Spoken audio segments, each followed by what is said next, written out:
On the panel this afternoon, thank you. Thanks, Wallace. Thanks. I'm Wallace Chapman. See you tomorrow, 3:45. Till then.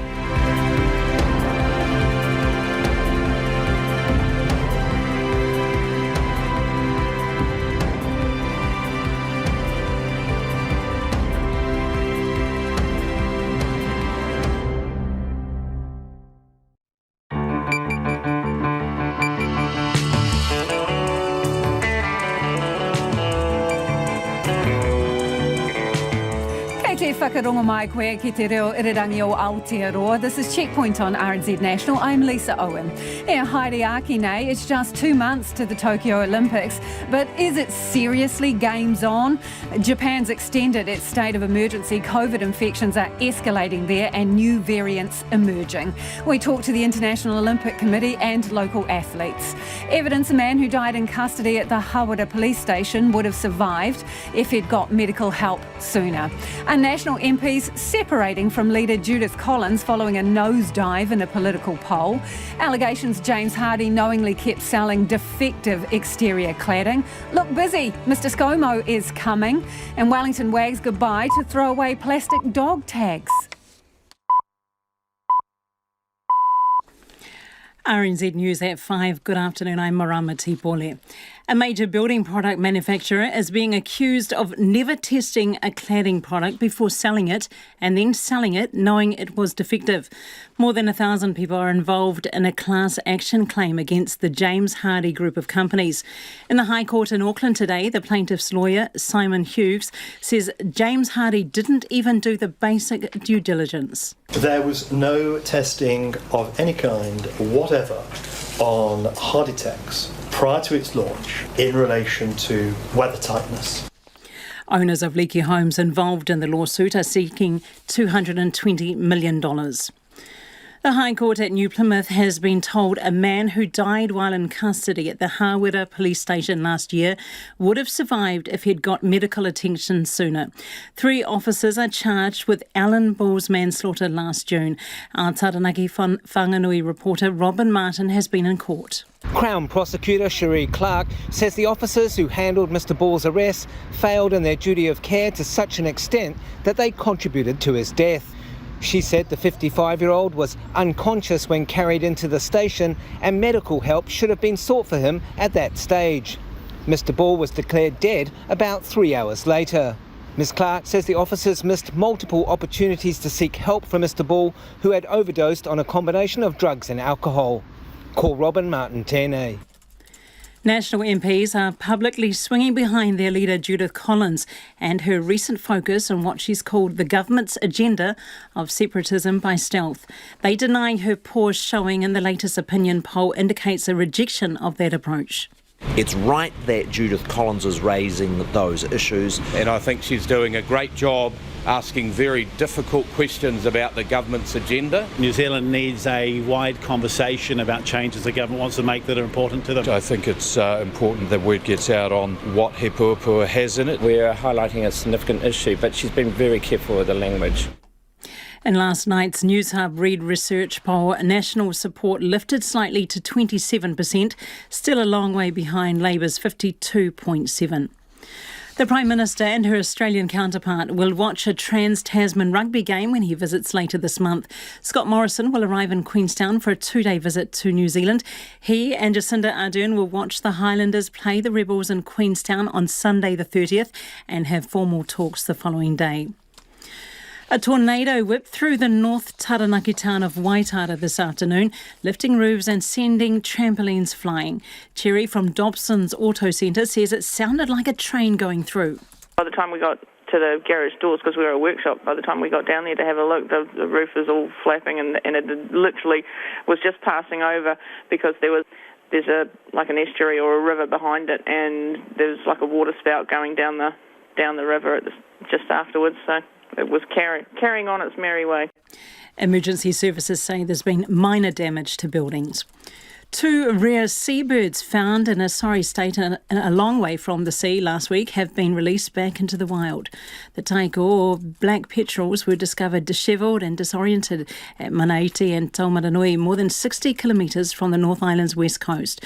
They would have been on their seasonal migration to Central America. The Department of Conservation says that after being checked by a vet, they were taken to Mount Karioi near Raglan and helped to get airborne over the sea again. It's 5:03. To sport now, New Zealand Rugby's Ronnie Clark says tests against Fiji and Tonga are just as important for the All Blacks as they are for the Pacific nations. The All Blacks will play 2 tests against Fiji and 1 against Tonga in a rejigged July schedule, following Italy's decision to pull out of their tour here because of the COVID-19 pandemic. The Tonga game will be played at Mount Smart Stadium on July the 3rd, before New Zealand take on Fiji in Dunedin and Hamilton on the following 2 weekends. Former All Black Clark, who's now the NZR's Pacifica Engagement Manager, says the matches mean a lot to All Black players with Pacific heritage. Really does give an opportunity to acknowledge our Pacific boys that represent the All Blacks. And if I just speak of my own experience, it warms the heart of the players. I think many of them, like Artie and others, have talked about and asked about how we can more acknowledge our Pacific communities and have a lot more games against our Pacific nations as well. In tonight's ANZ Premiership netball matches, the bottom of the table Tactics host the Northern Mystics in Christchurch, while the Waikato Bay of Plenty Magic are at home to competition leaders, the Northern Stars in Tauranga.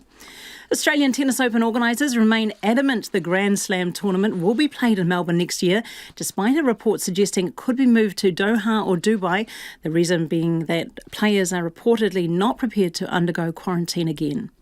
That's the news.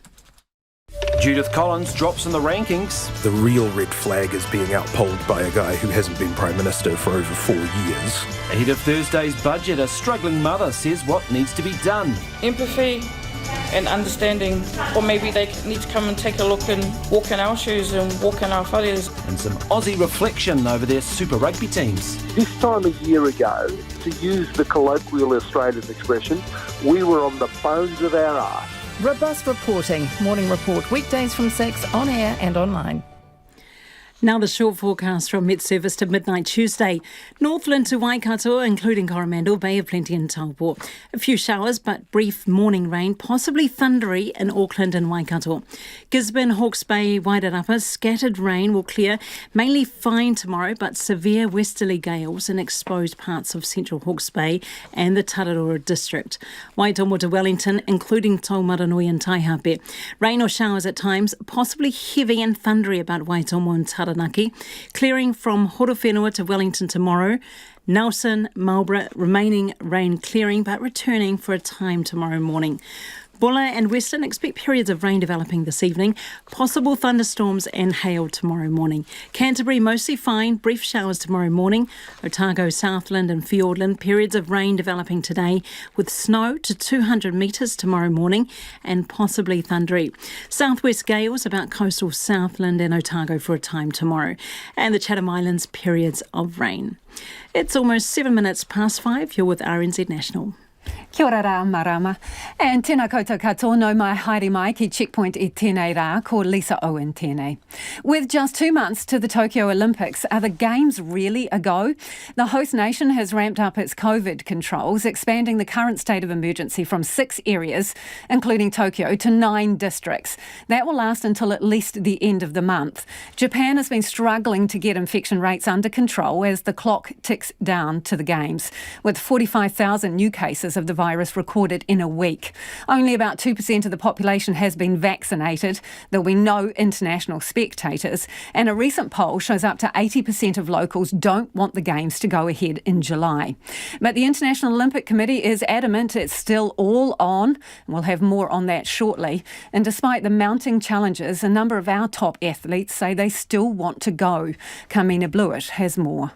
Should we have the Games? Yes, we should. Can we have them safely and secure? I believe we can. I'm not cavalier about that. Sebastian Coe was one of the world's greatest Olympians as a middle distance runner. Now he's head of World Athletics and high up in the International Olympic Committee. He says the right thing to do is go through with the Games in July. I'm confident that they will be taking place.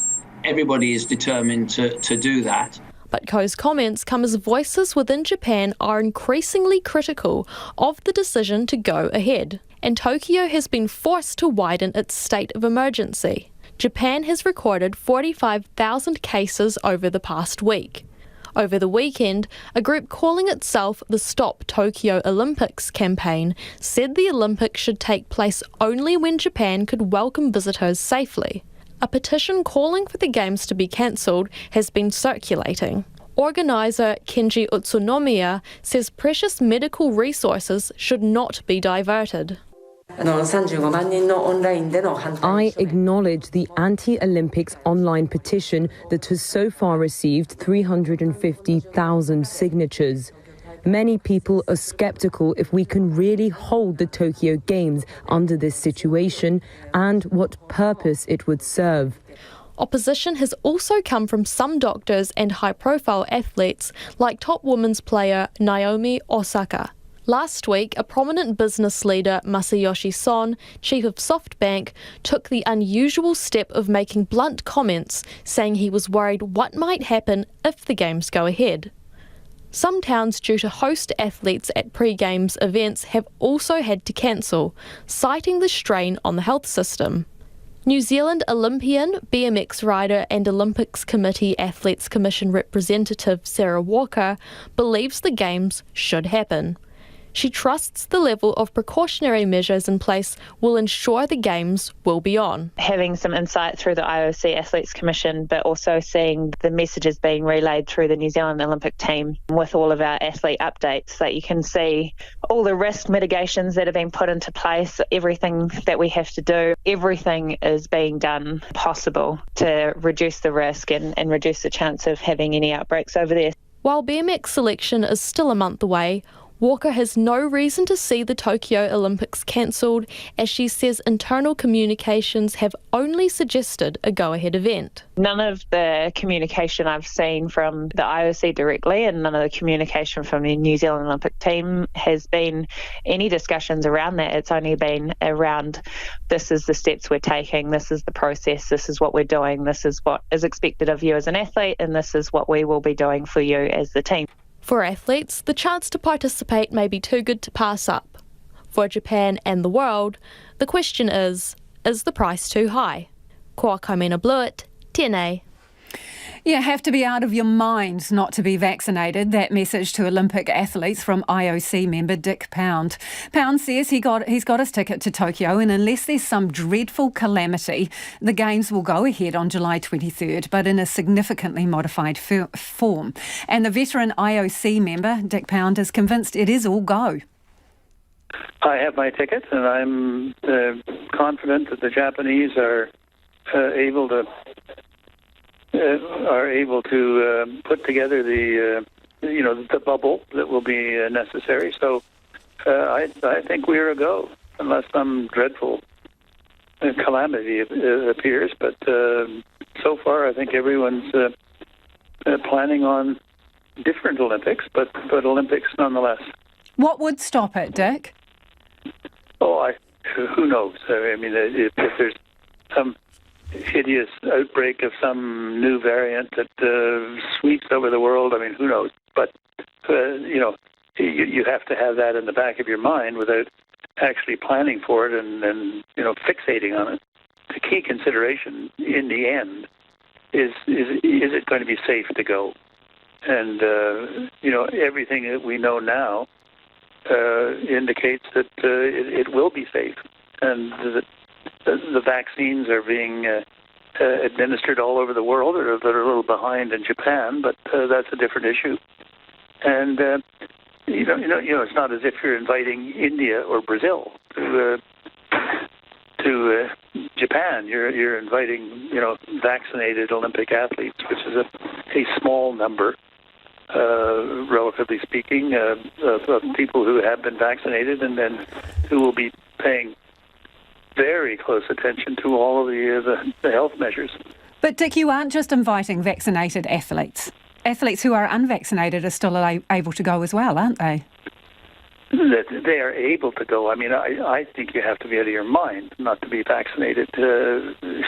You're going almost to the epicenter of where all this started, and it simply makes good sense to be vaccinated, whether you'd be prepared to go or not.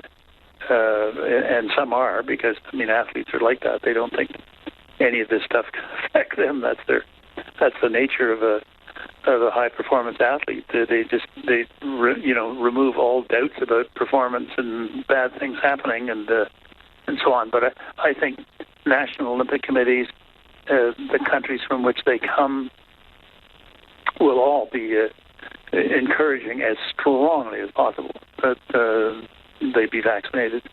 Strong encouragement, yes, but wouldn't it be simpler just to say that if you are unvaccinated, then, well, these Olympics are not for you?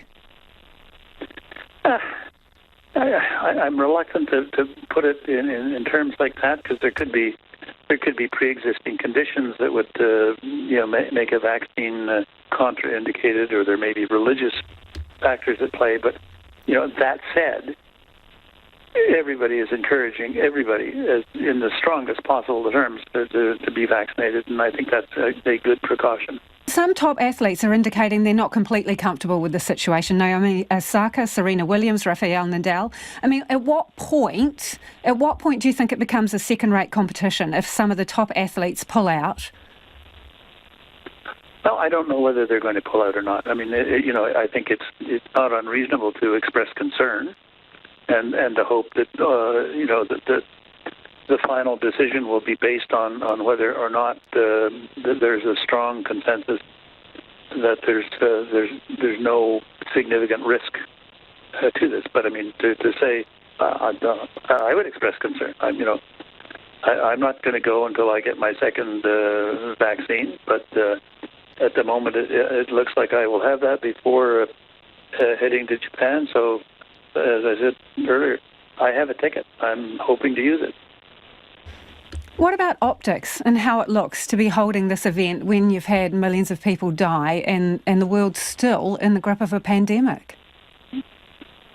I think it's basically a statement of resilience, that we are not going to be brought to our knees by this. We're going to take the best possible measures to avoid infection, but to bring the world together in these difficult circumstances and to pull off something as meaningful and as complicated and complex as the Olympic Games under these conditions is, I think, an affirmation of we can do this. We can beat this pandemic.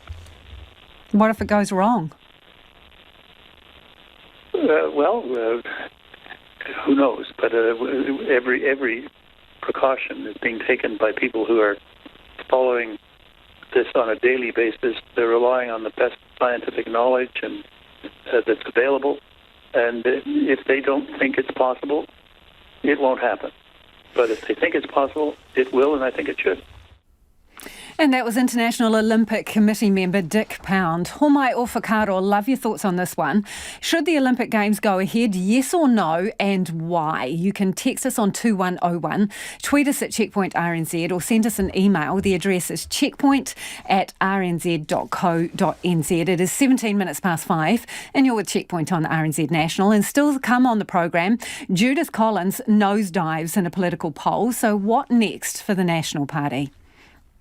The High Court at New Plymouth has heard a man who died while in custody at the Hawera Police Station last year would have survived if he'd got medical attention sooner.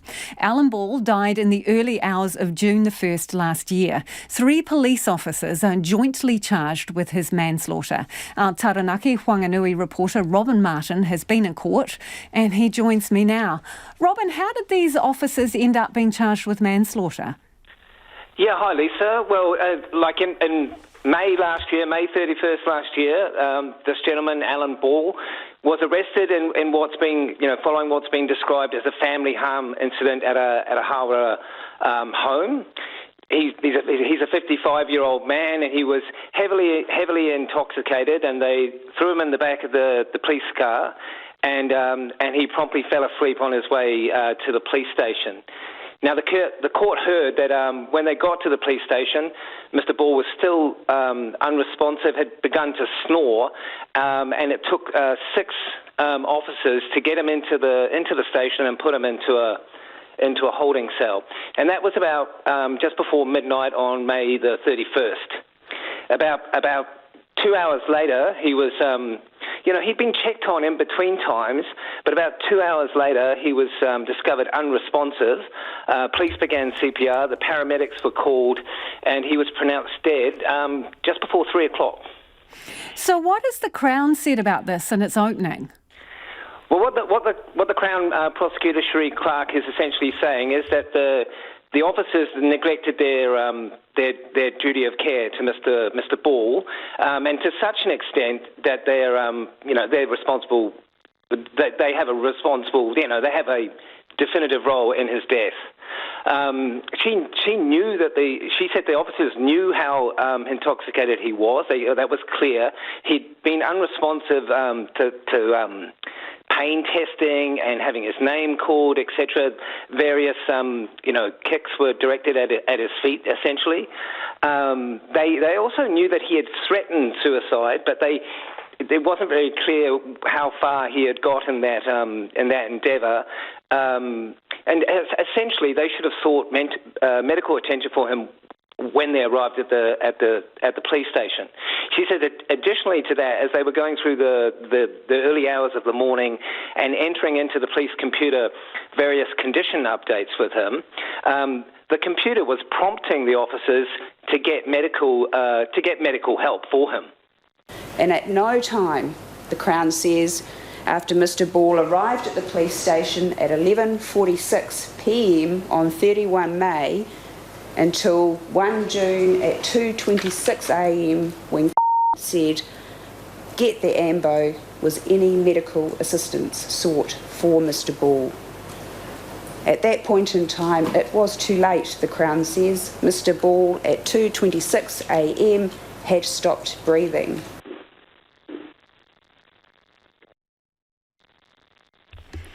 And Robin, that was Cherie Clark, the Crown Prosecutor, and what else did she have to say? Well, she says essentially that Mr. Ball died of a drug and alcohol overdose. The Crown says that if Mr. Ball had been provided with medical care at any time between 11:46 p.m. when he arrived at the Hawera Police Station and sometime before 2 a.m. that morning, he would have survived what was in essence a drug and alcohol overdose. As a result, the Crown says that these 3 defendants failed in their duty of care to Mr. Ball to such a serious extent that each are guilty of contributing to his death. Okay, so that's the Crown Prosecutor. What about the defence? What have they had to say? Yeah, well, there's a team of 3 defence lawyers, one for each of the officers concerned. The most senior of those is Susan Hughes QC, and she's representing the most senior of the officers involved, all of which have name suppression. She said essentially what we're dealing with here is a suicide, that Mr. Ball deliberately took codeine and tramadol on top of all the alcohol he had consumed, right? And she's saying that the officers didn't get help because they thought it was alcohol, and that was what they knew. She says that they got it wrong, but that didn't make it criminal, a criminal level of offending. She said they weren't aware that he'd taken the drugs, and if they'd made a mistake. But it's not a criminal action to make a mistake. That's essentially the defence position. Thank you for that, Robin. That's Robin Martin, our Taranaki Wanganui reporter, and he's been at that High Court case in New Plymouth. 3 police officers there jointly charged with manslaughter in relation to the death of a man who was in custody. National MPs are rallying behind their leader Judith Collins after last night's dire political poll and endorsing her claims of a separatist government agenda. The News Hub Reid research poll, which put Labor still well ahead of National, has cast a shadow over the opposition party's full-day planning meeting on a rainy day in Wellington. And here's our deputy political editor, Craig McCulloch. The weather reflected the National Party mood, MPs braving the Wellington downpour for a full-day planning meeting the day after a dire poll result. Polls come and polls go. It is what it is. Obviously we want to be high. Opposition is a hard graft. We know that we've got work to do. It's a tough job, opposition leader. And it's only about to get tougher. The poll brought bad news for Judith Collins, an almost 13-point drop in the preferred prime ministerial ratings, putting her on just 5.6%, below even John Key, who quit politics 4.5 years ago. At least the party vote went up a little bit. You know, it's a long time ago since they did a poll, so it doesn't mean much. The party vote did go up a little bit, but only to 27%, a woeful showing against Labour's 52.7%. It comes after a concerted campaign by Collins, accusing the government of separatism by stealth. Well, I think it's really important that we keep talking about our co-governance model that the government is rolling out right throughout the country, and I think that's something that people are going to be very concerned about, and particularly the issue around co-governance on water. You won't be dialling back that rhetoric then? No. And the National Caucus appears to be backing that approach. It's right that Judith Collins is raising those issues. And I think she's doing a great job asking very difficult questions about the government's agenda. New Zealand needs a wide conversation about changes the government wants to make that are important to them. I think it's important that word gets out on what He Puapua has in it. We're highlighting a significant issue, but she's been very careful with the language. That's Nick Smith, Matt Ducey, Todd McClay, Michael Woodhouse and Andrew Bailey. So, no change in strategy anytime soon. No change in leader either, though only because no one wants the top job right now. The former airline boss, Christopher Luxon, widely tipped as a future leader, is still getting his feet wet at Parliament. Oh, look, we've got a long way to go, and Gina's doing an awesome job. Simon Bridges is the other one to watch, a former leader with a point to prove, but he has repeatedly ruled out a return and did so again today. Is there a need to change the leader? No. Still not interested? That's correct. That's not to say there won't be a leadership shake-up this term. Indeed, the likelihood is there will be. It's just a matter of when, and it's not now. As the Waikato MP, Tim Vandermolen, put it. I think we're a little bit early for that. But make no mistake, the clock is ticking. Atu i te whare parimata mō te hōtaka o te ahiahi, ko Craig McCulloch ahu. A class action lawsuit is alleging a major building product manufacturer never tested its product before selling it, and once they knew it was defective, continued selling it. More than 1,000 people are involved in the suit, taking the James Hardie group of companies to court, collectively seeking more than $200 million.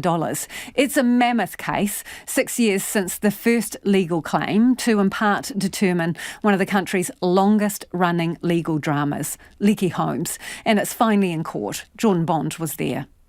Sharon Lee and her husband are trapped in a mouldy, rotting home in Whitby, near Porirua. I have been told to move out of the house due to my health. It's not safe to be in there because I'm a chronic asthmatic and we have black mould. But they can't afford to move out. They still have a mortgage on the house, and leaving would mean another mortgage or renting elsewhere. It's many hundreds of thousands of dollars to fix, or they could sell, but for next to nothing. More than 1,000 other people are saying that the building materials company James Hardie sold them faulty, leaky exterior cladding called HardieTex. That's the outside of the house, the first defence against the elements, something you wouldn't want to be porous. Here's the lead lawyer, Simon Hughes QC. Does HardieTex work as a barrier cladding system? Does it stop the water getting in? We say no. If water ingresses, is there a designed facility for that water to get out so that there is no rot and damp? And we say, no, it doesn't do that either. Simon Hughes says the defence's case, which hasn't started yet, will say it wasn't the cladding at fault, but it was the builders, that bad workmanship was the problem. The thing is, Mr Hughes says there are more than 300 buildings covered by this claim. You'd have to believe tens or hundreds of different builders made the same mistakes in construction. It is much more likely on an intuitive basis with a common set of problems that it is the product, the system, which is the explanation and not the builders. Mr Hughes told Justice Fata the James Hardie group of companies was negligent in its actions. Your Honour, there was no testing of any kind whatever on Harditex prior to its launch in relation to weather tightness. He said the small amount of testing they did do on the family of cladding raised red flags early on. Testing in 1989, Mr Hughes said, showed Harditex suffered degradation under extreme weather conditions. The cladding continued to be sold until 2005. The legal action is under the Consumer Guarantees Act and the Fair Trading Act. It's been 9 years of pain for the Lees, who are hoping for a just outcome. Obviously, it's not just us. There's thousands of others out there in the same situation, and that's the sad part about it. All my husband and I want out of it is our home. You know, we're not interested in a single cent more. It's just our home. We just want our home back. They won't get anything soon. The case is set down for 15 weeks, nearly 4 months. For Checkpoint, Jordan Bond. Sharing the load could come with a healthy boost to the economy. A Westpac Deloitte survey has found just 7% of heterosexual couples who both work full-time share the domestic chores at home. It suggests a change to that dynamic could mean women do more paid work, something that could help close the pay gap. Our reporter Louise Tenuth and cameraman Simon Rogers hit the streets to find out who's doing what at home. Cooking, cleaning, child rearing, they're the unpaid daily tasks most of us have to do. In central Auckland, the general feeling, couples should share the load. So he was formerly a chef, so he does all of the cooking side of things for the most part. And we've always had a really good 50-50 shift. We share 50-50 the housework now. It's taken a long time to get there. We tried to share 50-50 our work lives as well, but found out pretty quickly that part-time jobs are not treated as well with as much respect as full-time jobs. So one had to go full-time. Guess who it was? Well, it depends who's working full-time, I would suppose, really. You know, if I'm working full-time, then my partner would do perhaps more than I would at home, vice versa. Absolutely. Yep. Has to be. This is the 21st century. Yeah, it's just the way things are evolved. It's the way to do it, I think it's important that men do more around the house. Yeah. I guess we've never really even talked about it. We've never had to have any arguments about it. So, Yeah, my husband works more hours than I do. So I guess in that regard, I am home more, so I can pick up a lot more of it. Yes, usually for all the family, we share all the household chores.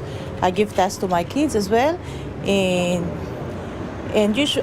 for my husband and me, usually I'll do the household. But for all the payments, bills, we shared. Because we own the restaurant down the road, so we both work over there and share the housework as well. But according to a Westpac Deloitte survey, right now we're not, with women on average taking on more, about 9 hours extra a week. And shifting the balance could come with a major financial boost for the economy to the tune of $1.5 billion. Westpac's CEO David McLean says it's a change most want. Men said that they would like to do more of the work around the house, and women said that they would like to do more paid work. So this report is not saying we need to force people to do something they don't want to do. We're saying that they'd like to do it. We need to enable it and provide incentives to allow it. Westpac commissioned the 2,400-person study after finding its gender pay gap sat at 31%. David McLean was surprised to find out why. One of the causes is this issue that men and women generally don't share equally the load around unpaid work at home, particularly once a child is born in the family. But changing that needs to come from the top. Amongst employers, we perhaps inadvertently have put policies and things in place which make it hard. And secondly, there's probably things that the government could be doing around rules, for example, around parental leave, that could provide more of a positive incentive. The report makes 4 suggestions: normalise flexible work, empower dads to take parental leave, address the cost of childcare and challenge traditional gender norms. In turn, this could also reduce the gender pay gap.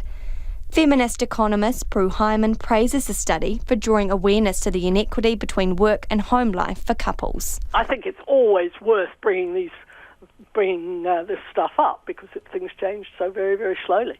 You know, it at least draws to the attention the fact that things change only very, very slowly. Certainly women would like to have more options. It tends to be that men have the greater options and women pick up the vast quantity of the unpaid work. That's still the case, one suspects.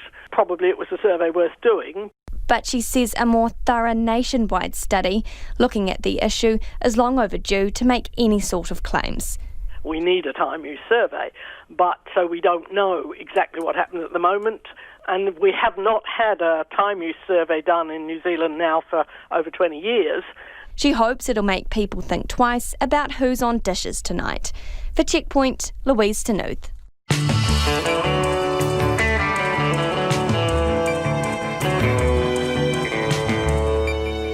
Kia ora e te iwi e Haere nei Checkpoint. The All Blacks will play 2 tests against Fiji and Tonga in a rejigged July schedule. And what's on the budget wish list? Homai o whakaro. I want to hear thoughts on that story we've just run about who does the chores in your household.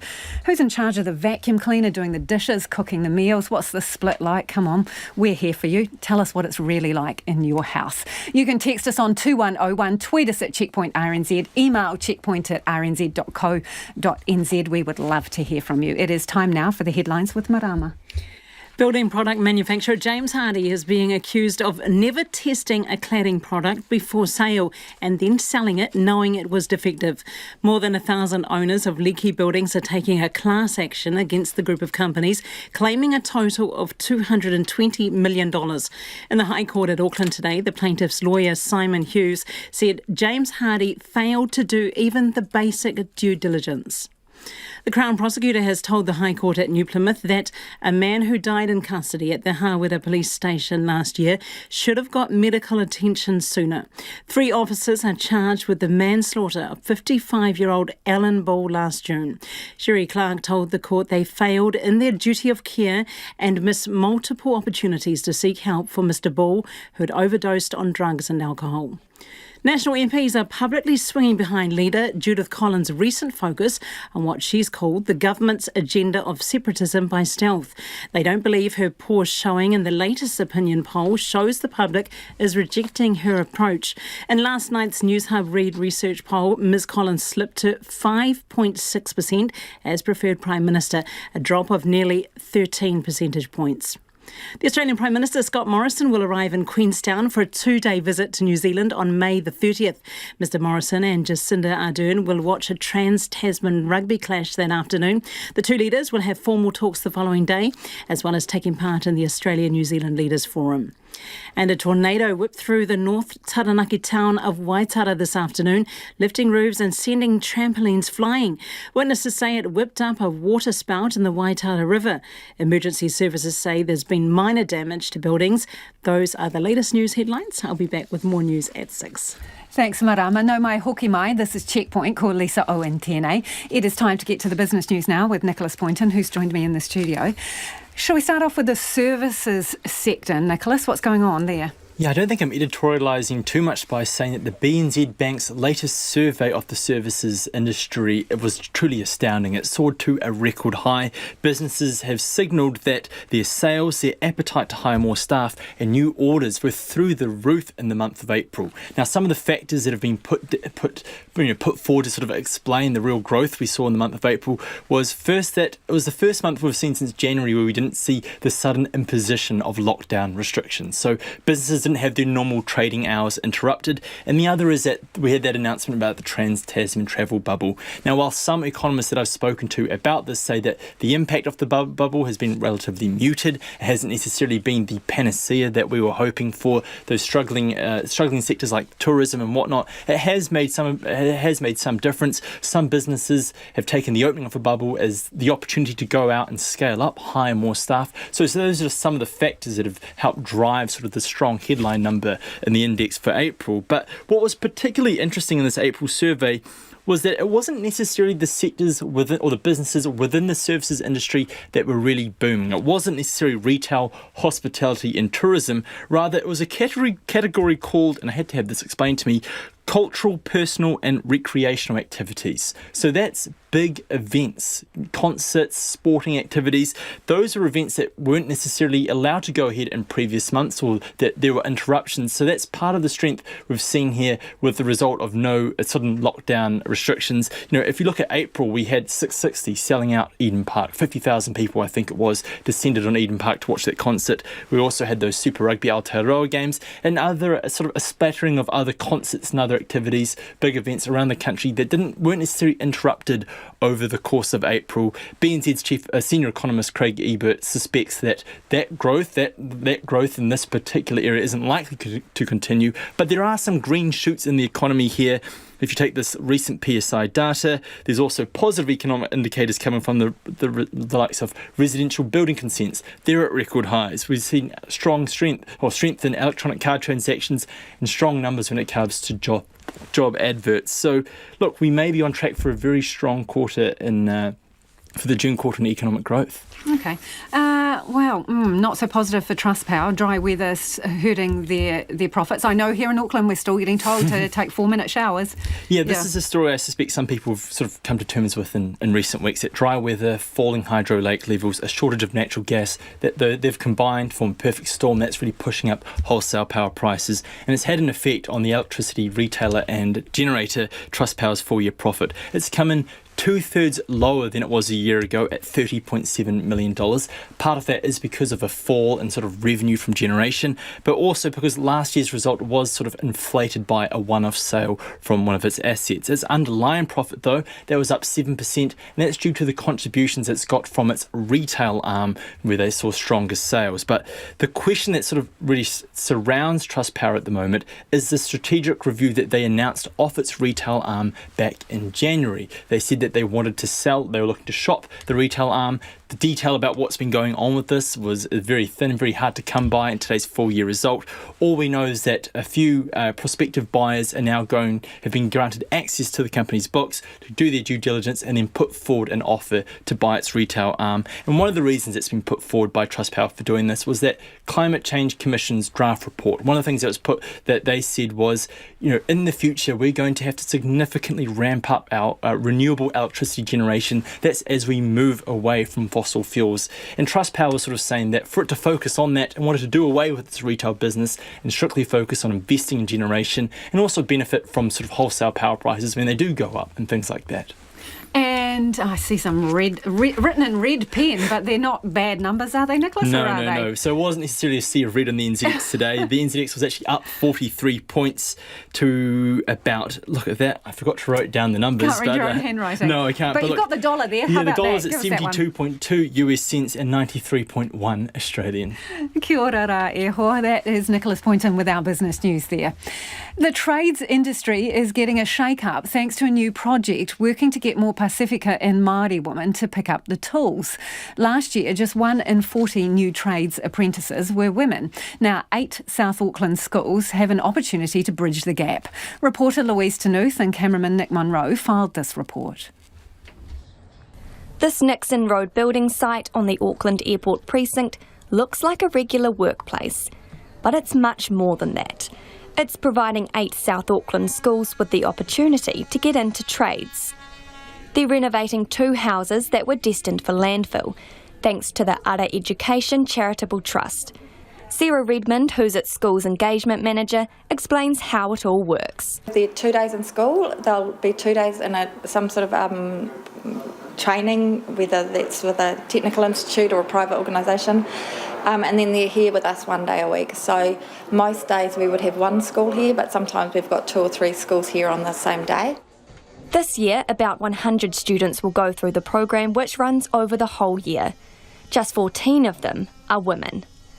That's something cadet facilitator Mapa Aliesa is working to change. She currently looks after 20 school leavers and 20 year 13s wanting to get into construction. While the numbers are still relatively low, she's confident it's a start.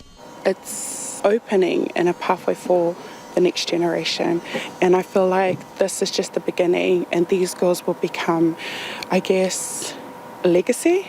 Something that, they can look back and be like, wow, we started this, we've continued it, and now all these other young Māori Pacific women are following behind. 17-year-old Shai Samuel from James Cook High School is part of the renovations here on Nixon Road. She's following in her family's footsteps, as both her dad and granddad worked in construction. She admits the industry is a man's world, and it needs to change. We just found out that most earplugs that they have is mainly fitted for boys, and girls sometimes can't fit in the ears. That's why I have earmuffs and everybody else doesn't. It would be cool if they make stuff in our sizes too. Like everything is mostly in men's size, but girls do it too. And with a family of her own. I have a 2-year-old, but he's, something else. The chance to get a full-time job doing what she loves will be life-changing. Yeah. Probably buy him his own playground. You see there? Go ahead and cut the wires right across there, everything. So originally it used to go out of the house and onto a 2-metre stake that was in the ground. James Cook High School is here every Friday. It's the biggest turnout for school all week. Everyone actually comes to school for once. Year 12 Manurewa High School student Elizabeth Porpata Rainford has always wanted to get into trades, mostly for the hands-on aspect. Probably just ripping stuff out the walls and cutting the wires and stuff, because it's just ripping stuff apart. She's got her sights set on changing the perception tools are for the boys. Trades is subject as boys stuff, and I just think it would be really great if girls started labeling that. It was basically just girls that want to be in trades and how to inspire more girls to step up and just do boys stuff. After this year, she's got big plans for the future. At the end of the year, we have our capstone, and then if we pass that, we get our apprenticeship. So I can leave school now and with a job. It would be really good because I am young, so more opportunities, and so that we could travel the world depending who we'd want to work with. That's something former principal of Southern Cross campus, Robin Staples, says was hugely lacking for students previously. Our students don't know what exists often. They make sense of where they are in schools, but until these opportunities are opened up where they can actually see possibilities, and as soon as they do, I think they get very excited and start to become motivated, because that's part of the vision we need, is to be able to see where you're going in the future, how you can do a pathway and not just get into menial daily jobs, but into something that's really well paid and has got a future for your family. Other than the 2 builders here on site, it's student run, and everyone agrees their enthusiasm is what makes it all worth it. They're completely focused and really enjoying what they're doing, and they're learning. We've got these 2 builders here that they're learning so much from. It just makes me feel very proud. When these 2 houses are fully renovated, they'll be sold on. 2 more houses in need of renovating will be moved into their place in the coming weeks. Mō te hōtaka o te Yahiahi, ko Louise te Nuth aho. It is 14 minutes to 6. I'm Lisa Owen and you're with Checkpoint on RNZ National. And just a quick public service announcement from Nicholas Poynton, who forgot to write down the NZX numbers. He wants me to let you all know the NZX was up 43 points to 12,410. Here, Muriaki in Pitapita Kōrero, after the news at 6, what's on the wish list for the budget this Thursday. Now, a lot of you getting in touch about who does the jobs at your place, whether they're shared between the workers. This person says, we both work full-time. She does school lunches and the school run, then most of the vacuuming. He does dinners, most of the dishes. We split laundry and cleaning bathrooms with the kids. Feels pretty even. Simon says, my wife does more than her fair share and I'm learning to do better. Well, good on you, Simon. And this person says, bring back 40-hour weeks. People cannot do childcare or help around the house when we're working to 50 to 56 hours a week. That is a really good point. Another person says, how about including what the men do the most of, this listener says. Car care, painting and decorating, gardening, filling the log basket, etc. These jobs tend to be full on for a time rather than a bit every day, but still contributes to housework, says a happy wife. Do keep your feedback coming. Text us on 2101. Tweet us at Checkpoint RNZ. Scientists are testing thousands of wild oysters as part of the government's biosecurity response to a deadly oyster parasite in the Foveaux Strait. In March, 3 wild oysters were found to be infected during routine surveillance with Bonomia ostrea, a parasite that could put the entire bluff oyster trade at risk. Here's our rural reporter, Maya Burry. Shucking for science. At a Niwa lab in Wellington, more than 2,000 bluff oysters are going under the microscope. The shellfish are being collected from 15 sites on Foveaux Strait. Niwa molecular biologist Jarrett Bilowich says the testing process is carefully controlled to avoid any samples being contaminated with the parasite. All the oysters from each site are processed separately in separate batches. They're then shucked by our team, which is happening here behind me. And even the shucking process, we have to take special consideration for potential contamination. So the shucking tools, which are used to open the oysters, we have to take special care to disinfect and decontaminate those tools in between each oyster within a site. Niwa biosecurity scientist Anjali Pandey says Bonomia ostriae doesn't pose any food safety risk to humans, but it can be devastating for oyster stocks. Dr. Pandey says in all the cases overseas, both the wild and farmed oyster populations that became infected effectively died and have not really recovered. So like I said, overseas it has caused catastrophic decline. So now we kind of watch and see, because it's the first time that this parasite has been found in this particular oyster species in this particular environment. So we don't 100% know. All that we have to go on is what's happened overseas. Bonomia ostriae was first found in New Zealand in the Marlborough Sounds 6 years ago, and then in 2017 from oysters in Big Glory Bay on Rakiura, Stewart Island. The detection in Rakiura prompted the Ministry for Primary Industries to destroy oyster farms there, as well as in the Marlborough Sounds. The recent Foveaux Strait find is the first time it's been found in the wild fishery. MPI's biosecurity manager, Catherine Duthie, says the results from Niwa's testing will inform the next steps in its response. Well, as we've seen from overseas, this is a disease that can significantly affect oysters, so we need to be very careful about any decisions that we do make. So we're looking to see the potential distribution of this, and that's really going to inform what we can do next. Niwa fisheries scientist Keith Michael says the bluff oyster trade generates about $30 million of revenue annually and is a unique fishery. He says the parasite does have the potential to cause significant economic, cultural and ecological losses. Oysters are often foundation species that allow what we call epigenic reefs to develop, and so they provide the settlement substrata for other organisms to settle and grow and to bind together and create some of this diverse habitat for that is important for juvenile fish and general community function.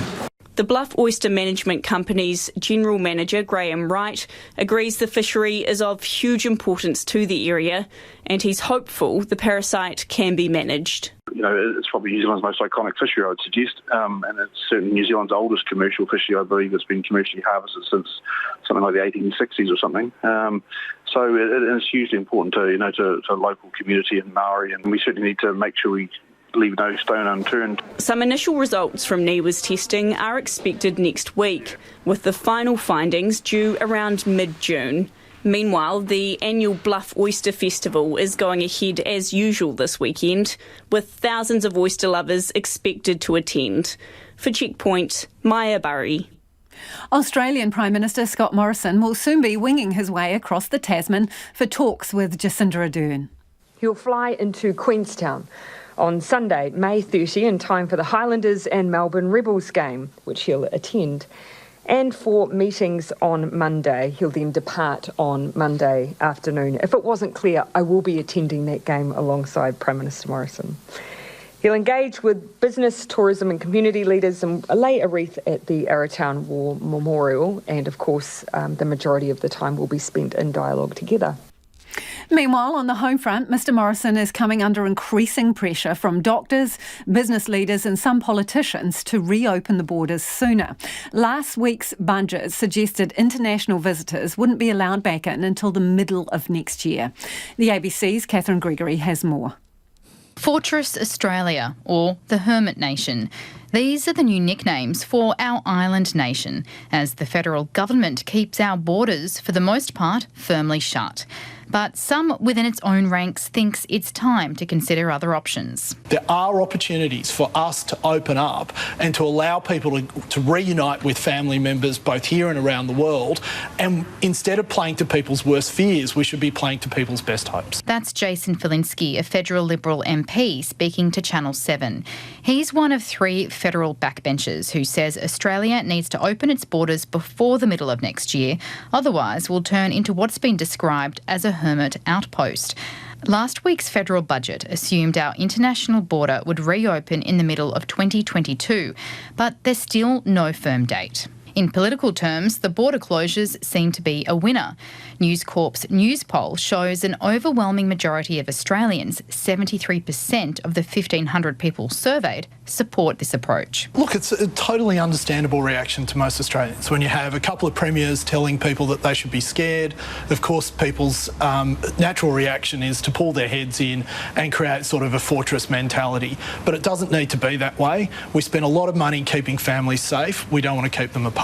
Views like this do have support among doctors.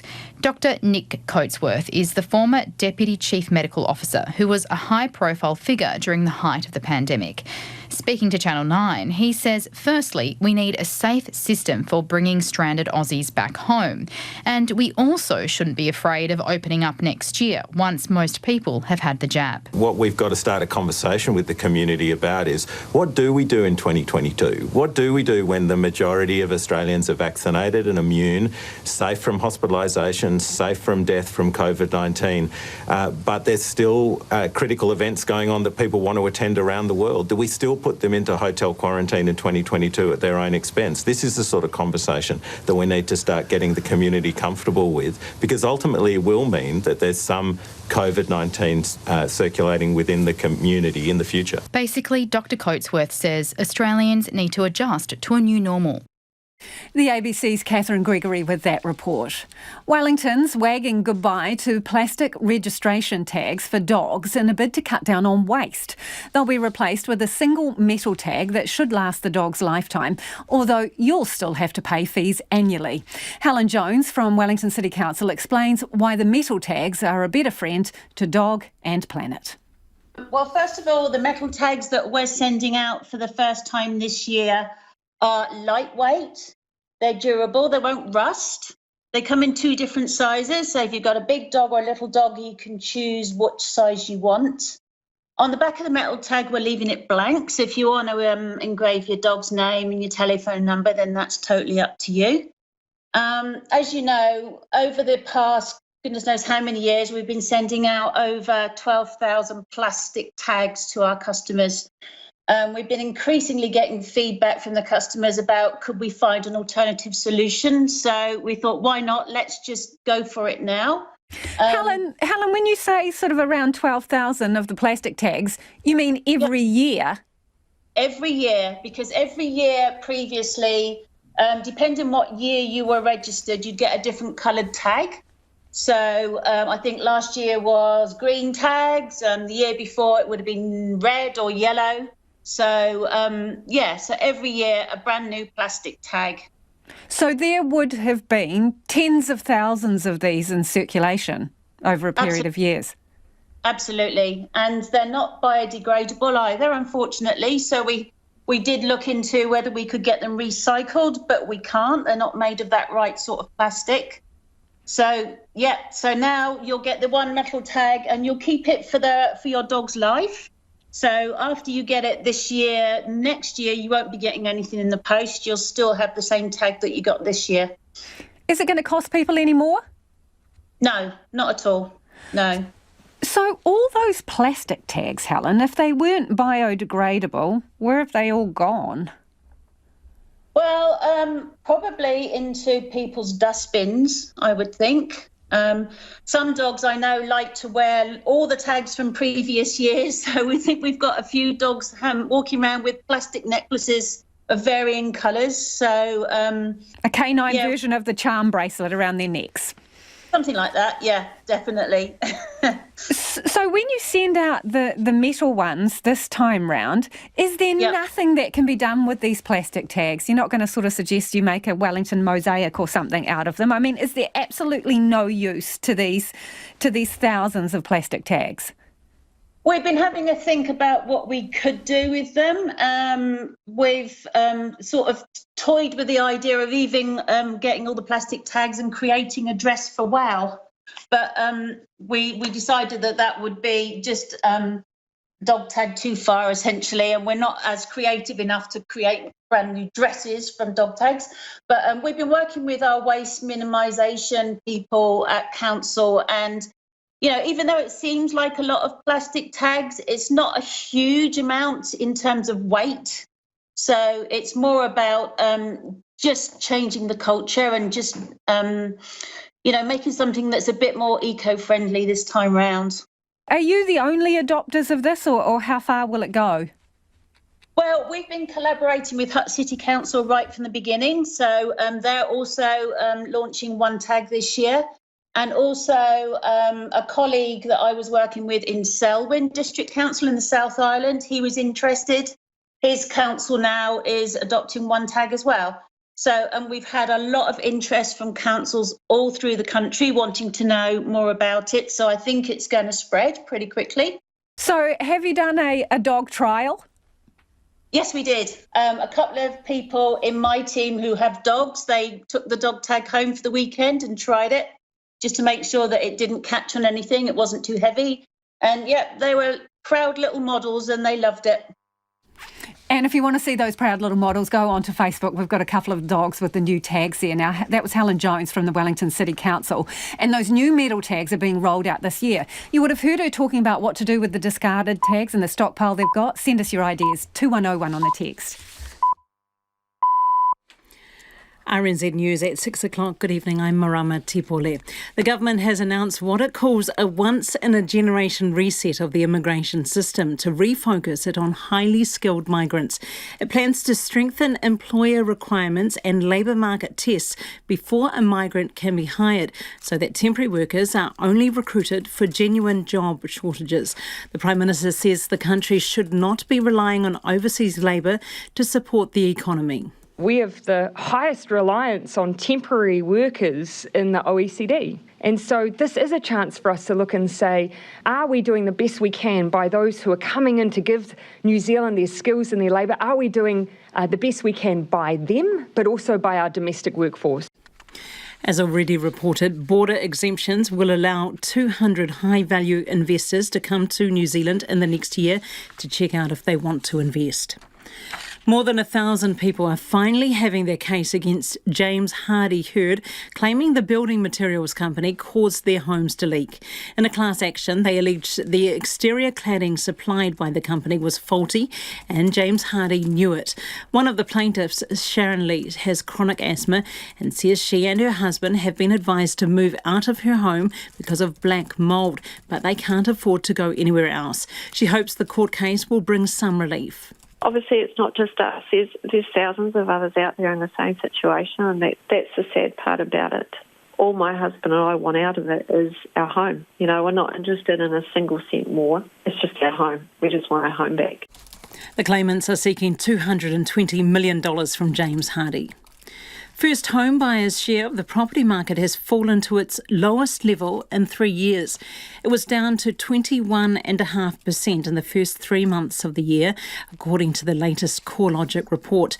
However, the data analysis company's chief property economist, Kelvin Davidson, says recently announced changes such as tax disincentives for property investors are likely to help first home buyers. We may well see their market share start to rise again in the coming months, and that would be, as I say, that would be probably what the government wants, and they'd say their intervention is well timed. But we do have to be careful in the new build sector, because that's actually a type of property that first home buyers quite like. Kelvin Davidson says he hopes the government's policies will encourage developers to build more houses.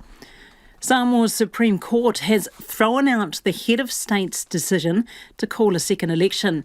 That's cleared the way for the opposition Fast Party to form a government. Dominic Godfrey reports. Earlier today, the court issued a ruling that gave Fast an electoral majority, breaking a deadlock of 26 seats each with the caretaker government HRPP party. HRPP was given an unelected extra women's seat after last month's general election, but the court has declared that unconstitutional. Fast's leader, Fiame Naomi Mataafa, is now expected to seek the recall of Parliament so she can declare a government. If that goes ahead, she would become Samoa's first woman Prime Minister. This is Dominic Godfrey. A 21-year-old man who died after diving off the western coast of Mahia Peninsula yesterday has been named as Jason Rangi Paul of Nuhaka. Mr. Paul went missing yesterday afternoon and his body was found this morning. The police say his death has been referred to the coroner. A rahui has been placed on the gathering of Kaimoana along that coast until the day after Mr. Paul's burial. It's 6:03. To sport now, the All Blacks will play 2 tests against Fiji and 1 against Tonga in a rejigged July schedule following Italy's decision to pull out of their tour here because of the pandemic. The Tonga game will be played at Mount Smart Stadium on July the 3rd before New Zealand take on Fiji in Dunedin and Hamilton on the following 2 weekends. Samoa will also tour New Zealand in July, playing the Māori All Blacks and 2 World Cup qualifiers against Tonga.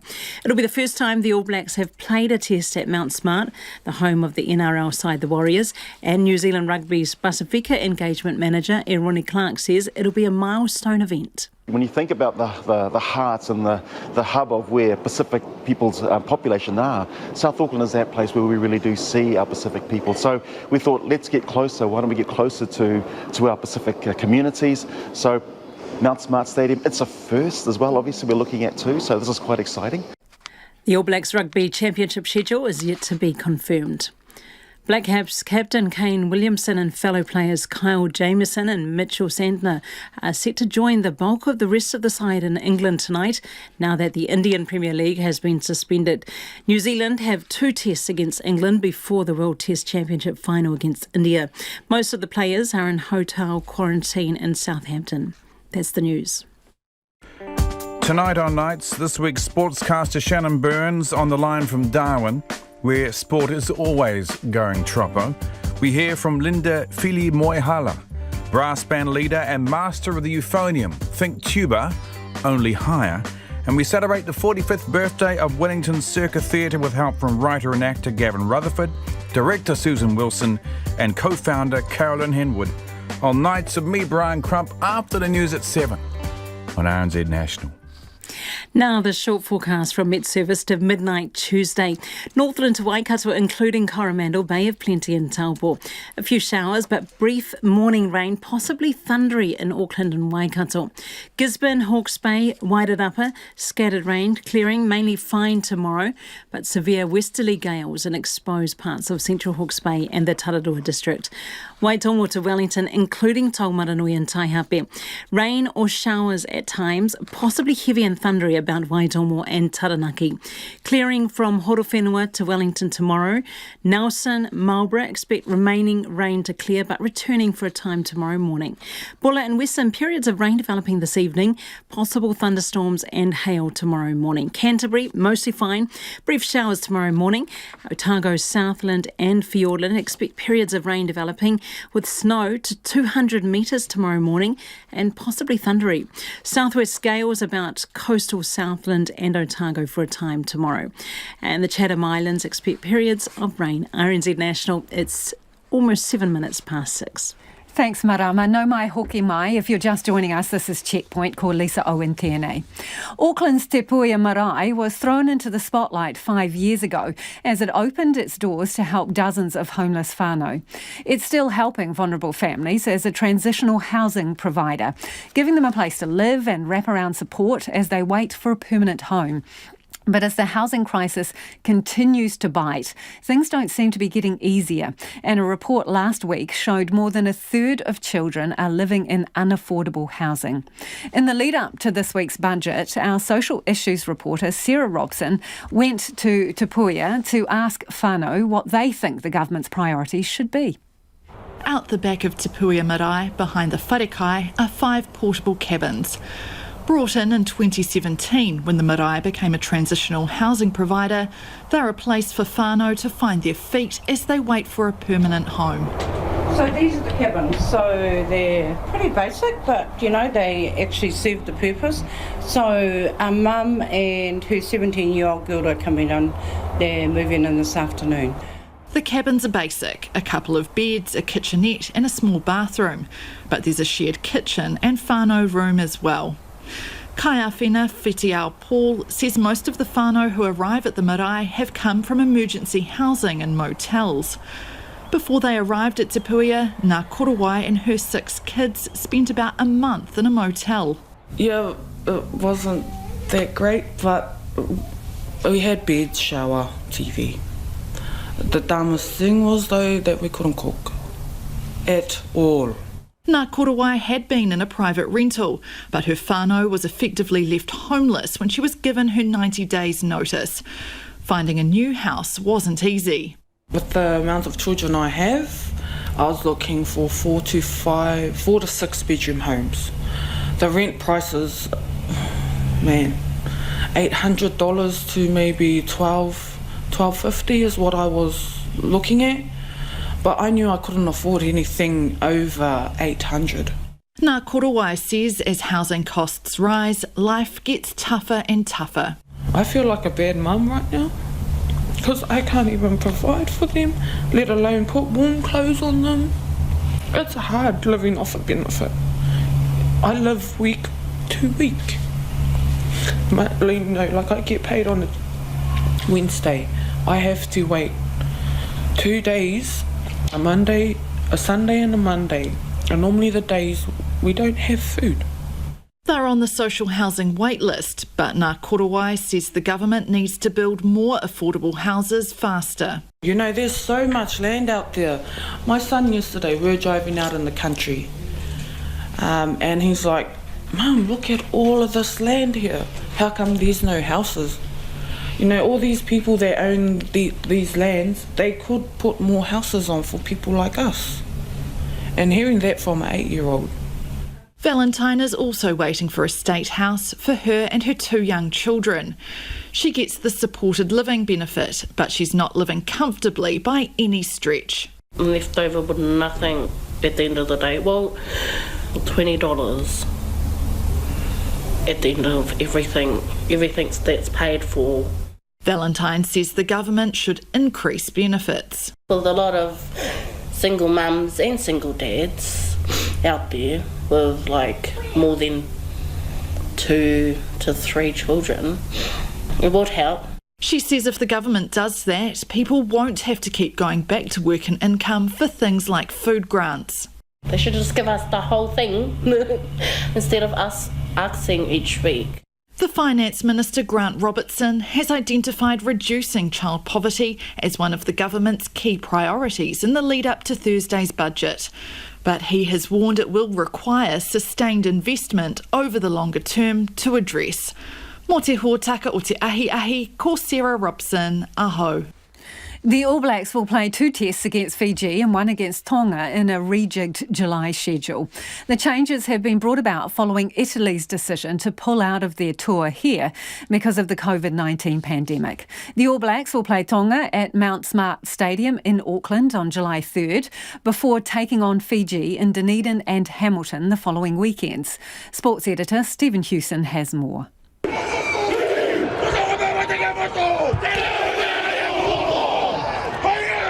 The last time the All Blacks faced Tonga in the Sipitā was 2 years ago in Hamilton as part of their build-up to the 2019 World Cup in Japan. It was a lopsided affair with the All Blacks running away with the game 92-7. And July's test at Mount Smart Stadium's unlikely to be any different. It will, however, be the first test the All Blacks have played at Mount Smart, the home of the NRL side, the Warriors. New Zealand's Rugby Pacifica engagement manager and former All Black, Ronnie Clark, says having the All Blacks play Tonga in South Auckland's important. When you think about the heart and the hub of where Pacific people's population are, South Auckland is that place where we really do see our Pacific people. So we thought, let's get closer. Why don't we get closer to our Pacific communities? So Mount Smart Stadium, it's a first as well, obviously we're looking at too, so this is quite exciting. In recent years, Tonga fans have turned out in force at Mount Smart Stadium for rugby league tests against the Kiwis, the Kangaroos and England. And Tonga Rugby Chief Executive Peter Harding expects the same come July. We're hoping that we get everybody there and, as you said, a sea of red. There might be a little bit of black in there at some stage, but we're hoping for as much red as we can possibly get in there. Our fans are very, very passionate and they'll get out there and support the team no matter what. So what we want is a full stadium, everyone turning up and everyone dressed in a red jersey. Manu Samoa will play the Māori All Blacks in the curtain raiser at Mount Smart Stadium before Samoa and Tonga clash in 2 Rugby World Cup qualifying matches on the 2 following weekends. Peter Harding says they debated whether playing the All Blacks would help or hinder Tonga's World Cup hopes. We have to take that game to give the players the opportunity to test themselves against, the best team over the last 10 years. And it's not really for us to decide to take that opportunity off them. How many times do we get it? We don't get it very often, so we wanted to make sure that they got a chance to play the All Blacks.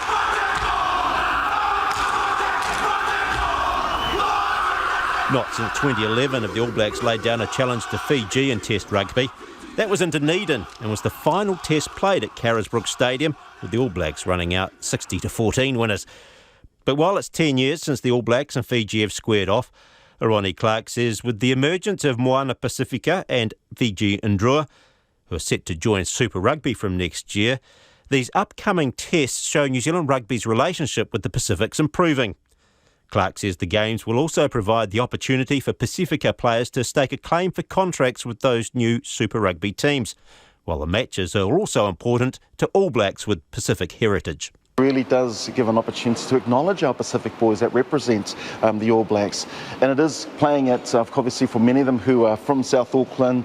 And I think for a long time that, if I just speak of my own experience, it warms the heart of the players. I think many of them, like Artie and others, have talked about and asked about how we can more acknowledge our Pacific communities and have a lot more games against our Pacific nations as well. Meanwhile, the All Blacks Rugby Championship tests against Australia, South Africa and Argentina, and a separate Bledisloe Cup test against the Wallabies are still yet to be finalised. For Checkpoint, Stephen Hewson. It's 6:15 and you're with Checkpoint on RNZ National. Let's stick with sports for a second. And this is the feedback we've been getting on the Olympics, whether they should go ahead or not. Oh, a lot of you got an opinion on this one. On the no side of things, Simon says prioritising elite international sports organisations over public health is obscene. Cancel the Olympics, he says. Ray says, crikey, sounds like our athletes and the various Olympic committees are dreaming in the same echo chamber.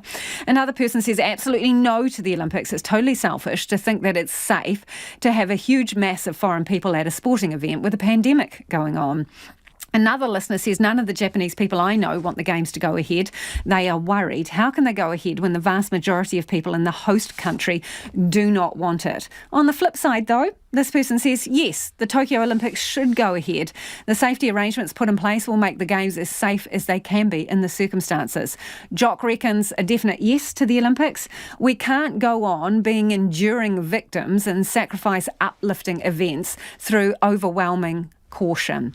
And this one from another listener, most people saying the Games should be called off do not understand the importance of the Olympics in the lives of many of the athletes. It's been the deadliest day of violence between Israel and Palestinian militants. Israel unleashed another heavy round of overnight airstrikes on several locations in Gaza City. Palestinian medics say 42 people were killed, among them 10 children. Hamas has also been active, launching rockets from Gaza towards southern Israel. But international attempts to broker a ceasefire have been rejected by Prime Minister Benjamin Netanyahu, who says his country will continue at full force. The BBC's Jeremy Bowen reports from southern Israel, close to the border with Gaza. Not much is left of Al-Wikta Street in the heart of Gaza City after the heaviest Israeli strikes since this war started and the deadliest day for Palestinians. They were looking for survivors. He says, raise your voice so we can hear you. Are you okay? Not many were found alive. Families escaped with children who won't forget this day. When I was carrying my small boy, he told me, Dad, I don't want to die. What more do you want from him? There is no safety in this city. Benjamin Netanyahu, Israel's Prime Minister, convened his security chiefs. A cabinet meeting did not discuss a ceasefire. On the way down to the Gaza border are some of the communities the government here says must be safe from rockets before it will stop its attacks. Israel's leaders said the same thing during the other wars with Hamas. The Israeli army showed off their anti-missile system, Iron Dome. They say it shoots down around 90% of the missiles fired out of Gaza. Previous wars between Israel and Hamas have ended with mediation, generally with Egypt involved, leading to a ceasefire. Now, contacts have been made, but it's a difficult process because each side needs to get to the point where they can say to their people that the sacrifices, their damage, the killing were worth it. If Israel takes this to the next level with a ground invasion of Gaza, that process gets knocked on further into the future. The 2014 war lasted for nearly 2 months. Iron Dome is one reason why Israel suffers fewer casualties than Gaza. Another is the weight of Israel's firepower. Well, civilians, of course, aren't our target. They never are. But you do kill them. And any loss of life on both sides of this conflict, any loss of civilian life is tragic. Again, but it does happen an awful lot in Gaza. And I hear that. And again, any loss of civilian life is tragic. It happens here as well. While we were there, they launched.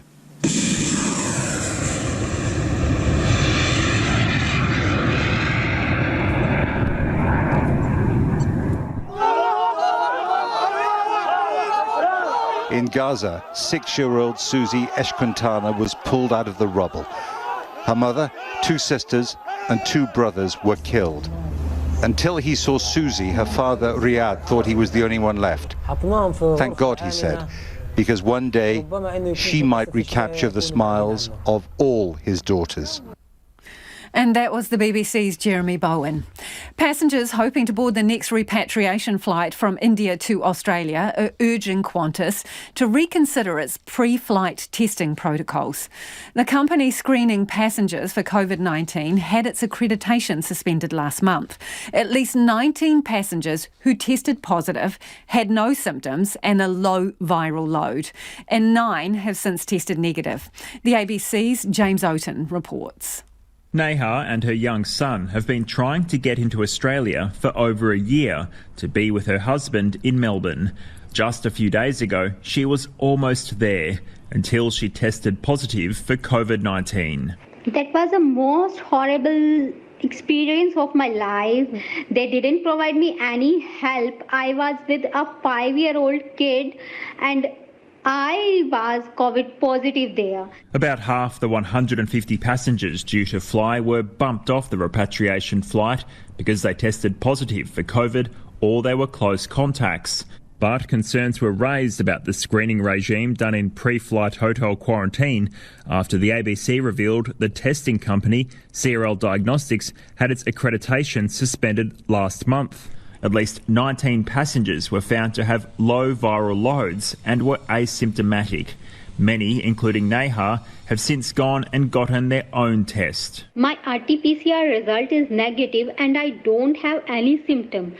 So I really feel helpless because somewhere is playing with our emotions.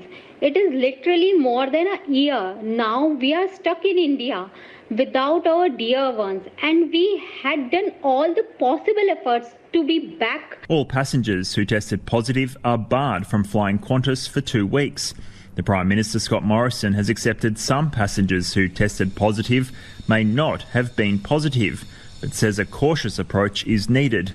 The news has rattled other Australians trying to get home. There's a lot of anxiety and there's a lot of insecurity. Katie Baggett, who's in Kolkata with her husband and 2 kids, is waiting to hear if she'll be offered seats on the next Qantas flight. I think they definitely need to look at the lab that they're using and make a decision, is that the best one? I think they need to investigate claims of people that have gone and gotten, negative tests a couple of days later.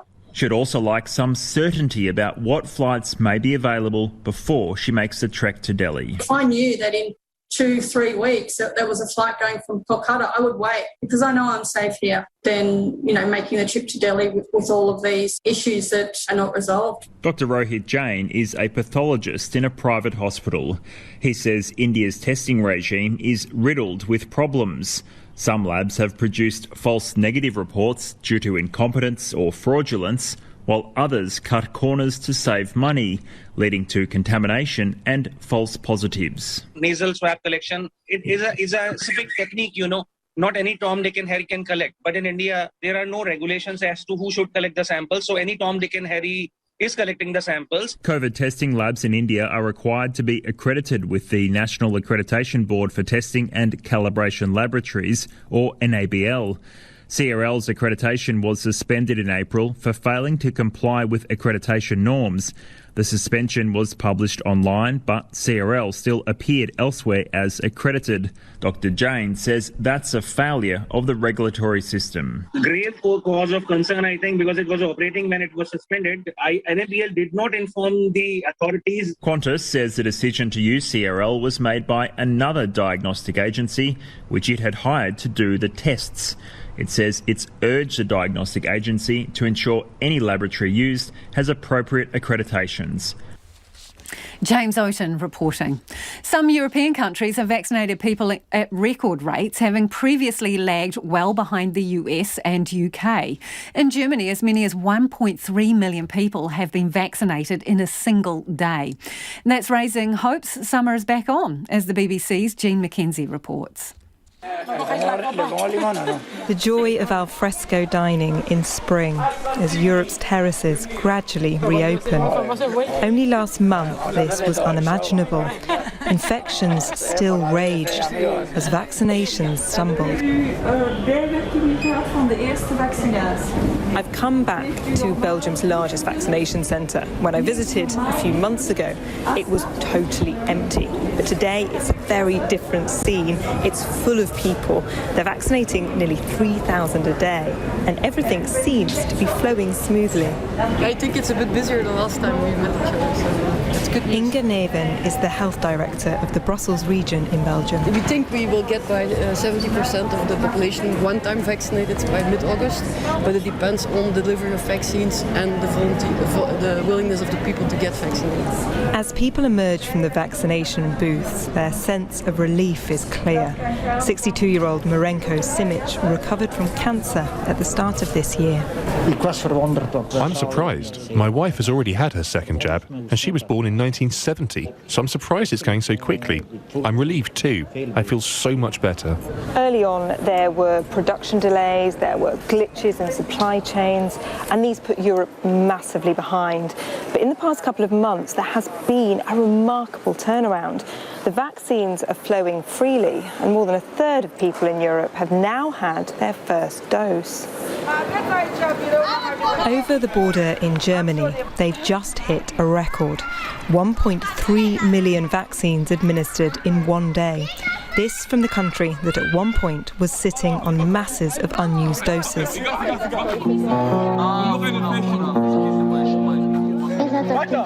At a high-rise estate on the outskirts of Cologne, authorities are now trying to vaccinate everyone, regardless of age. It's an attempt to target infection hotspots and communities that are hard to reach. Ricken has opted in. I wanted to get it. It feels right. My arm hurt a bit for one day, but that's normal. But there are plenty who don't want it. To try and convince them, doctors have come to teach residents about the vaccines.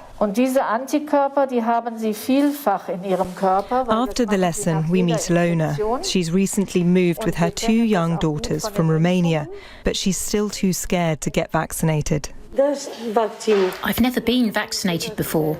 I'm here to learn about the vaccine. I want to see how it develops. If more people get it, I might. Christian Royban, the social worker leading the project, thinks convincing people like Ilona is the next challenge for Europe. If we don't get every person vaccinated, this pandemic will keep on going and nobody has the patience anymore. Europe has picked up its pace, but it's yet to reach that magical tipping point that would protect it from another deadly surge. Jean McKenzie reporting. The New South Wales government plans to spend $50 million fighting a devastating plague of mice. Farmers have insisted the infestation is an economic and public health crisis. The end of a long drought has delivered a bumper harvest, but with so much food, the rodents have thrived. The BBC's Phil Mercer reports. Where's the mouse? Psst, where's the mouse? Get a mouse! Even Mojo the cat has had enough of mice. Exhausted after days of hunting, he barely flinched when his owner put a small rodent on his head. Get a mouse! Get a mouse! Parts of New South Wales are being invaded by untold numbers of mice. The state's Agriculture Minister Adam Marshall is promising millions of dollars to help farmers and country towns. If we don't significantly reduce the number of mice that are in plague proportions by spring, we are facing an absolute economic and social crisis. A mouse plague overrunning the state's farmers is finally getting the attention of the state government, with a major baiting program about to begin. But the authorities are being accused of ignoring the problem for months. The New South Wales opposition Labor leader is Jodie McKay. There are mice eating through internet cords, through electrical cords. We've got mice in cots. We've got crops that are being destroyed. We've got houses that are being overrun. And suddenly the minister today, when he's under a bit of pressure, decides that he's going to announce $50 million, which is too little, too late. It's raining mice. Farm workers cleaning grain pumping systems have been showered with dead rodents. Ooh, that doesn't sound good. Phil Mercer reporting there. Let's get to some of your feedback before we head off on the Olympics. This listener says the Olympic Committee should have absolutely no say in these hugely unprecedented COVID times. Last I heard, the Japanese health system is overwhelmed. This is the epitome of self-interest reigning over Japan's people's safety. No to the Games, says another person. No meaningful. It's not meaningful unless all people can attend, says Christina. Josh says Olympics, definitely yes, low risk overall, and those remaining COVID risks can be managed. And on sharing the load and housework, the split ain't pretty in our house, says this person. And goes on to say, perhaps the problem lies in deeply entrenched masculine notions of wifely expectations. RNZ News headlines at 6:30. The government says its once-in-a-generation reset of immigration will refocus on bringing in highly skilled workers. A class action by more than 1,000 people is claiming the building materials company James Hardie knew its cladding was faulty but sold it anyway. First home buyers' share of the